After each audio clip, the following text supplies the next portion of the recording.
Lumalaki lang. Lumalaki. Hindi siya malaki. Hindi ko mukha to. Malaki na. Sayang naman yung mukha ko sa IBM. Pero naman.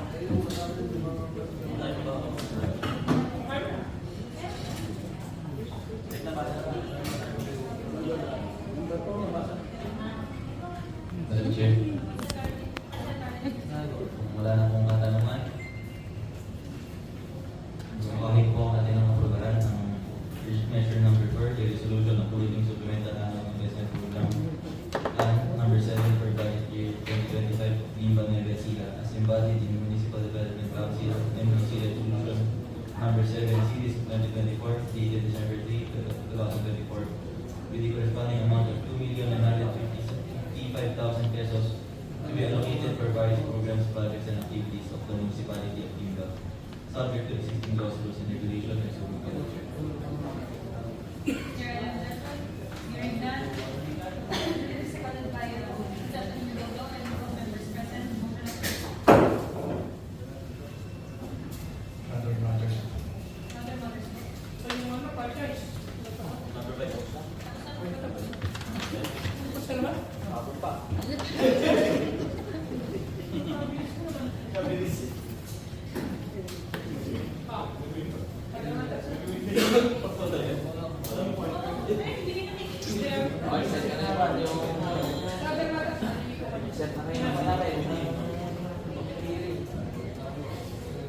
Madam Chair.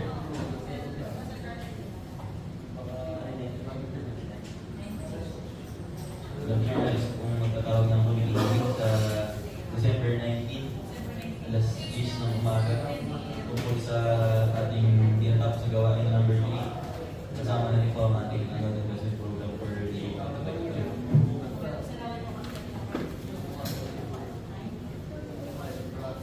December 19 po, sino po ang ating mga papanyayahan po dito? Mas po natin ipitayin lahat ng involved po sa LDIP, kabilang na po si MPDO, si Budget.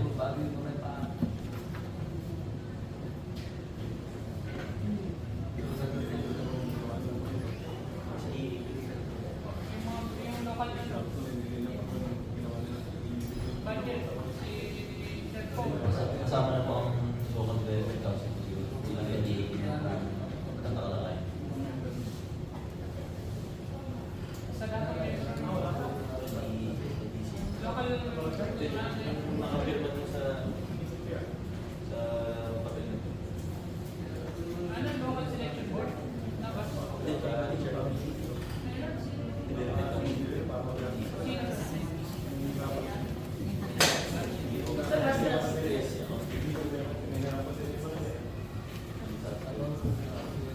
Anong oras na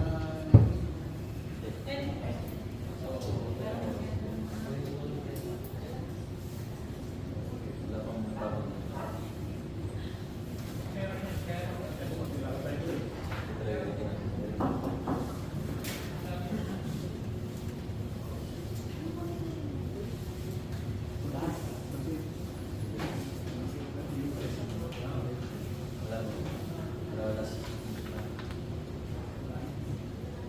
Number 4. And then number 80.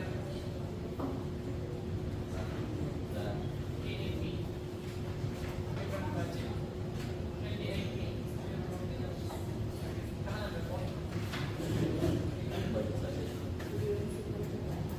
Madam Chair, okay yung ating annual budget mo po ng agenda na. Ngunit ang ating time frame po sa buwan na ito ay very limited. Kaya minumukali ko po na ating ilipat ang ating regular session sa araw ng Lunes sa mga susunod po na darating na linggo.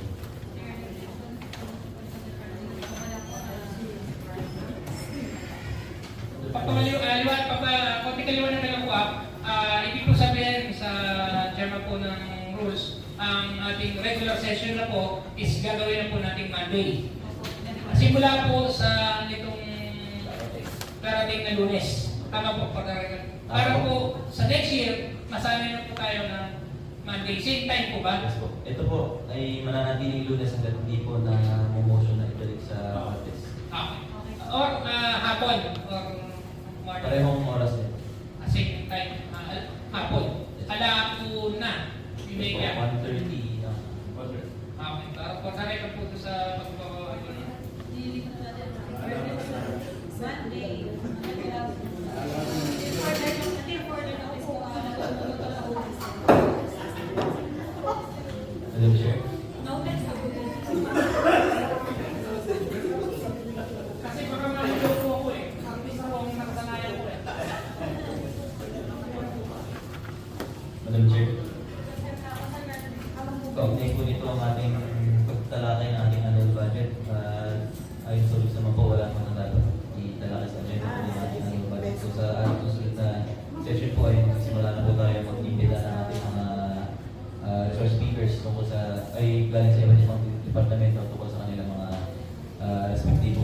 Monday, December 23 ay to follow na lang po upon review ng ating annual budget kung ano po yung ating uunahin. At alam din po natin yung schedule ng mga resource speakers natin upang makapagpatuloy po tayo sa ating tatalakay. Okay po. Meron po yung mga...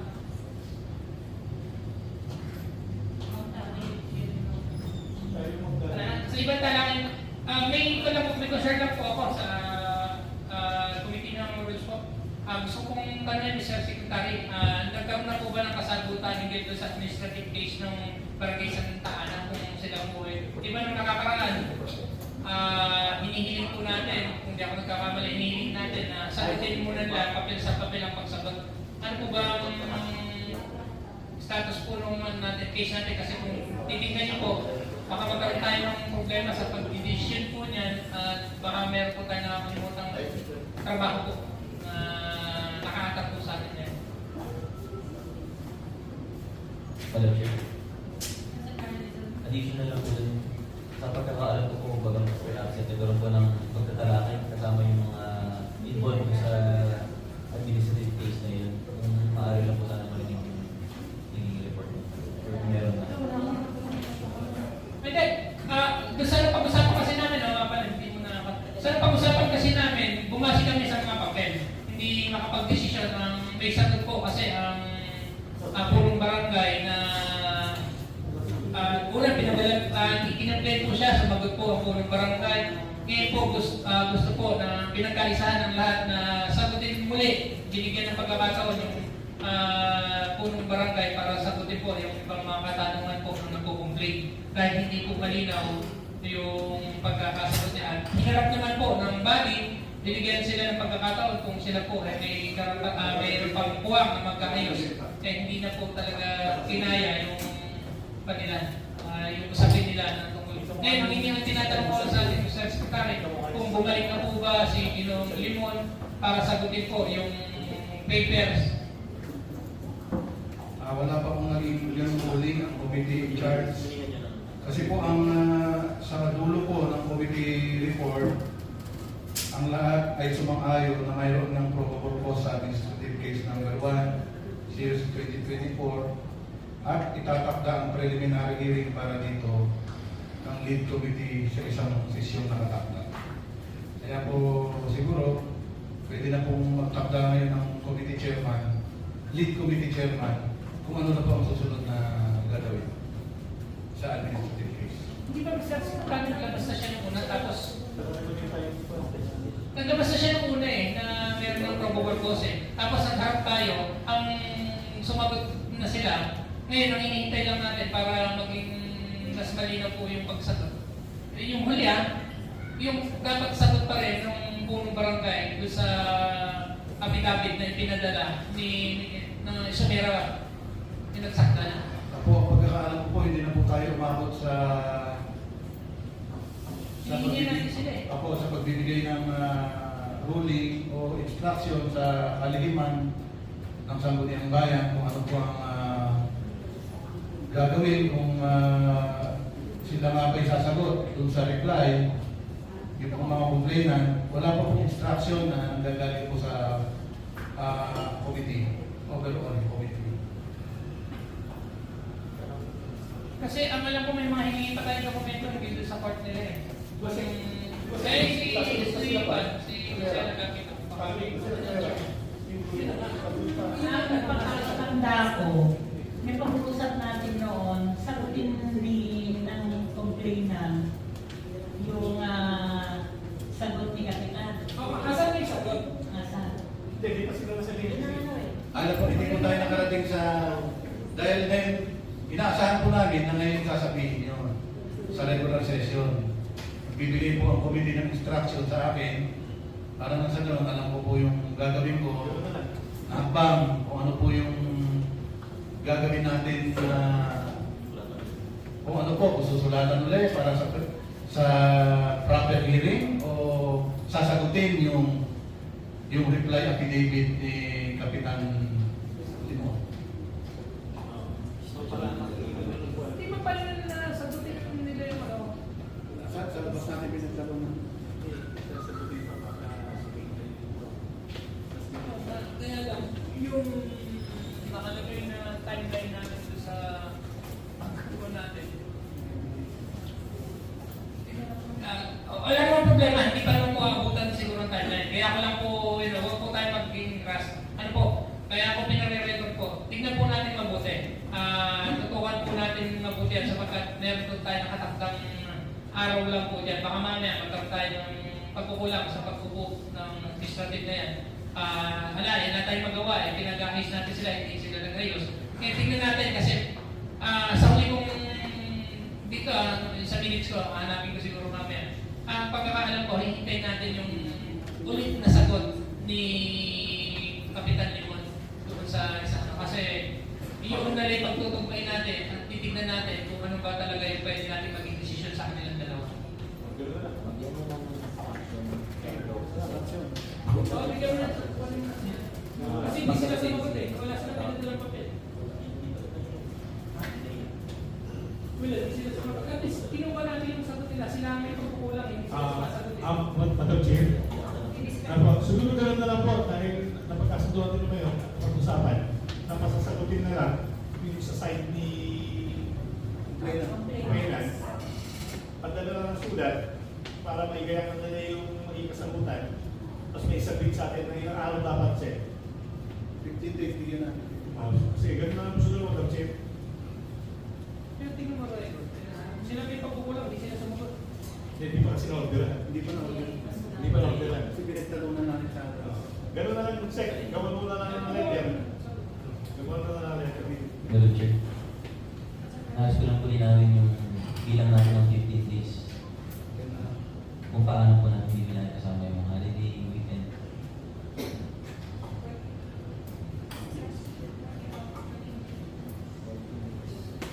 Ang mangyayari yan.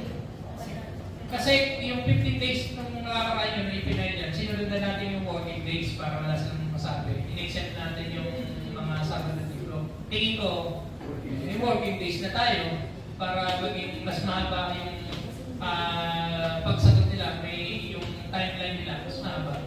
At tayo din din ang isa na pag-uwi. Yun na lang po kami daw sa ipapadala sulat sa akin para kung masundan man o hindi, malinaw po yung pag-request natin. Sige po, this week, padadala na po natin sila. Madam Chair, sa lalaki, naisip na po ba yung meeting sa AIP? Sa yung 2025?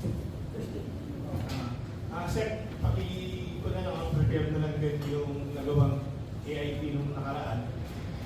Isa mo doon, nagawa nila mag-submit ng annual budget o cover, hindi pa nila pinagsabay-sabay. Kung sinabit nila, nasa mid-November na, medyo nag-alangan dahil hindi naman talaga pag-aralan. Sana pinagsabay ng cover, kung sinabit nila November, sa week na. At pagdadala ng kopya, para sa tatalakayin natin ng kopya, yung ginawa nilang AIP na nabuong AIP sa committee hearing. AIP po ng 2025, Ano yung sinabit nila? meron na po tayo na ibigay ng August. Kaya kasi, dun sa meeting natin na dahil na iko na prefer nila kayo. Opo, binigay po namin yan, naka-folder ng July 23, 2024. At meron po tayo mga kopya ng mga yan. Ngayon, kung meron po kayong annual budget ng 2024, ay nakapaload din po doon yung AIP for this year. Kasi po yung tatalakayin ng AIP for 2025. For reference purposes, yung AIP 2024 po ay nakapaloob sa 2024 annual budget na libro. Salamat po, Madam Chair. Salamat po. Karagdagan lang po, Madam Secretary. Yung sa ating pong budget na sinasabi niya sa kanya AIP, yung sa akin po, nung nakakaraan po tayo nung October 16, dapat po may pag-receive sa atin ng isang pondo ng bayan ng Gimba na annual budget. Ito po yun, di po ba? Pero sa pagkakaalala ko po, hindi po ako naka-receive noong November 16. Pina-record ko po, pero tama ba? October 16. Isa lang. Tama po ba, Ma'am Bibi? Sa ano? Ang Isa lang po, wala po kaming nakuha. Nakakuha po ako nito, kung di ako nagkakamali by katapusan ng October or November 1st. Sa ganun po. November 7. Kung di po ako nagkakamali, basta nasa part po na yan ng katapusan ng October or November 1st. Ako po sa opisina ko November 18 po doon. Yeah, sa second week. Kaya hindi namin agad mabasa at hindi mai-agenda ng ating Committee on Finance. Kasi minsan po kailangan po talaga, may October 16 po or 17 man lang, nasa kamay na po namin po lahat. Para po makita ko po ito sa naitalakan mo po ito doon. Maraming salamat po, Madam. Maraming salamat po sa inyo. Kung wala na po kami Mr. Papel.